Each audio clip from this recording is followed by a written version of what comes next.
नमस्ते।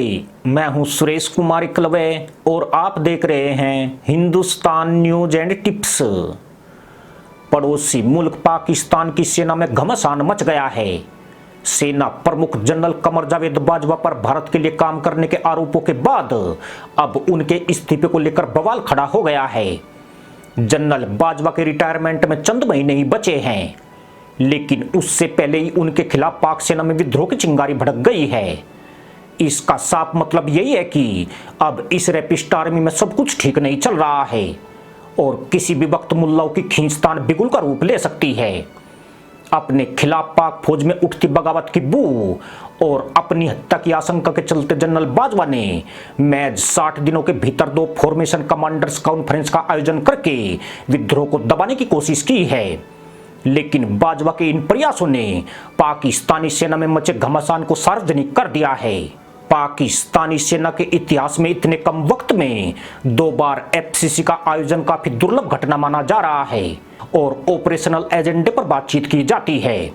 पाकिस्तान के इतिहास में युद्ध जैसे हालात के दौरान ही 1 साल में 2 बार एफसीसी का आयोजन किया गया है, लेकिन इस समय न तो सीमा पर युद्ध चल रहा है और न ही पाकिस्तान आंतरिक अशांति से जूझ रहा है। ऐसे में 2 बार एफसीसी का आयोजन अपने आप में कई सवाल खड़े कर रहा है। 6 जून को ही पाकिस्तानी सेना के रिटायर्ड अधिकारियों ने जनरल बाजवा के इस्तीफे की मांग की थी। उनका आरोप है कि बाजवा अमेरिका और भारत के एजेंट के तौर पर काम कर रहे हैं। इमरान सरकार के निष्कासन में वे खुले तौर पर शामिल थे।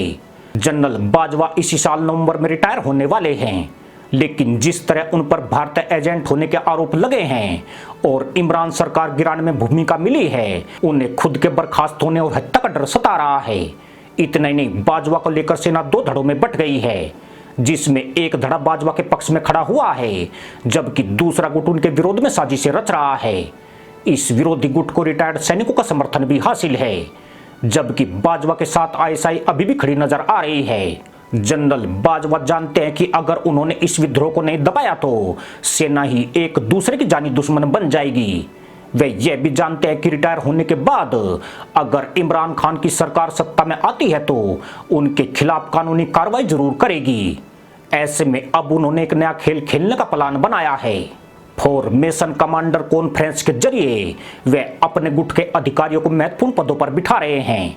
इसके लिए तमाम नियम कायदे ताक पर रख दिए गए हैं। वे वर्तमान में पेशावर के core commander general Faiz Hamid की राह में कांटे बिछा रहे हैं और किसी भी सूरत में उन्हें अगला आर्मी चीफ नहीं बनने देना चाहते हैं।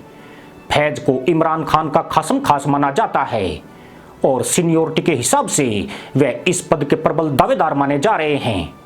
मगर बाजवा अपने प्लान के तहत फैज को एक दागदार अधिकारी साबित करने में जुटे हुए हैं और ऐसा माहौल निर्मित किया जा रहा है कि फैज इमरान खान के नाक कान ही नहीं है, बल्कि वे विपक्षी पार्टियों के खिलाफ साजिश में भी लिप्त थे। बाजवा के बाद ऐसे बहुत ही कम लोग हैं जिनके पास सीओएस यानी पाक सेना प्रमुख के रूप में पदभार संभालने की काबिलियत है। इसके बावजूद नए आर्मी चीफ की दौड़ में लेफ्टिनेंट जनरल साहिर शमशाद मिर्जा, अजहर अब्बास, नोमान महमूद राजा, फैज हमीद के साथ दौड़ में शामिल हैं। ये सभी सैन्य अधिकारी पाकिस्तानी सेना की आज अलग अलग कोर संभाल रहे हैं। यह भी ध्यान देने वाली बात है कि इन सभी दावेदारों को 2019 में मेजर जनरल से लेफ्टिनेंट जनरल के रूप में पदोन्नत किया गया था और इसमें जनरल बाजवा ने अपने पसंद के अधिकारियों को प्रमुखता दी थी। इनमें जनरल साहिर शमशाद मिर्जा बाजवा के रिटायर होने के बाद पाकिस्तानी सेना में सबसे वरिष्ठतम सेवारत अधिकारी हैं। वे सितंबर 2021 से रावलपिंडी में पाकिस्तानी सेना के एक्स कोर के कमांडर हैं। उन्हें बहुत ही विनम्र होने के साथ बाजवा का करीबी भी माना जाता है, इसलिए जनरल बाजवा मिर्जा को आर्मी चीफ बनाने की कोशिश में लगे हुए हैं। पर ऐसा नहीं है कि बाजवा का विरोधी धड़ा हाथ पर हाथ धरे बैठा हुआ है। वह भी बाजवा के खिलाफ बड़ी साजिशें कर रहा है और बाजवा को वक्त से पहले चलता करने की कोशिश में लगा है। उनके द्वारा बाजवा पर भारतीय एजेंट होने के गंभीर आरोप लगाकर मामले को और विस्फोटक बना दिया है। पाकिस्तान में भारतीय एजेंट सबसे बड़ी गाली समझी जाती है। इस विरोधी धड़े का मकसद पाक आर्मी को दो फाड़ करके बाजवा गुट को कमजोर करना है। इसलिए पाकिस्तानी हलकों में ऐसी आशंका भी तेज हो रही है कि सेना में गुटबंदी खतरनाक रुख अख्तियार कर सकती है और अगर ऐसा हुआ तो पाकिस्तान में हालात संभालना बहुत मुश्किल हो जाएगा। यानी अगले 2-3 महीने पाकिस्तानी सेना के लिए बहुत चुनौतीपूर्ण होने वाले हैं। इसी के साथ अनुमति दोस्तों, जय जवान जय किसान जय हिंद वंदे मातरम।